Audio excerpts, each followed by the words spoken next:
Welcome to the Advaita Ventures Leadership course. Today we're talking about strategic decision making and specifically the mental model of inversion.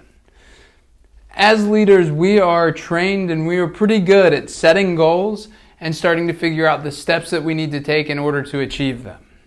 That's only half the battle. Inversion helps you fill out the other half. It tells you to look at what must be avoided, not just look at the steps you need to take to reach your goal, but what must be avoided if you are to meet your goal. This was a really personal mental model for me, and I found this at a really fortuitous time. About a year and a half ago, we were looking for new office space.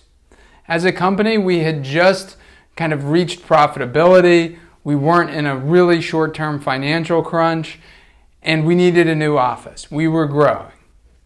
We found an office space that was beautiful, much larger, but it was going to be a big bite for us. It was going to cost us a lot, and I wasn't sure that it was the best decision, but it seemed like the only place that would work. Now, we were close to signing the lease on this office space when I heard about this mental model of inversion. And it was very simple. It said, what is your goal and what must be avoided if you're to reach your goal?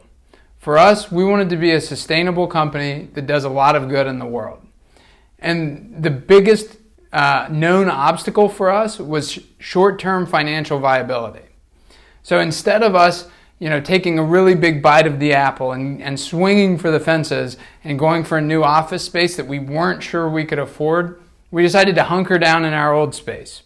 We made it work for another 9 months until we had a good, solid financial base for us to expand and get a new office. We almost pulled the trigger on a new office space right at the beginning of COVID. Now we look really lucky in hindsight because that would have put a lot of pressure on us. And I probably would have started making a lot more bad decisions that compounded upon this one risky decision.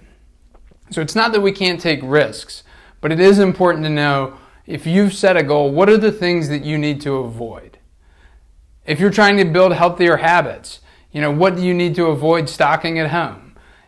There are a lot of ways to apply this, but it's been an incredibly powerful mental model, and I highly recommend adding this to your strategic decision-making process.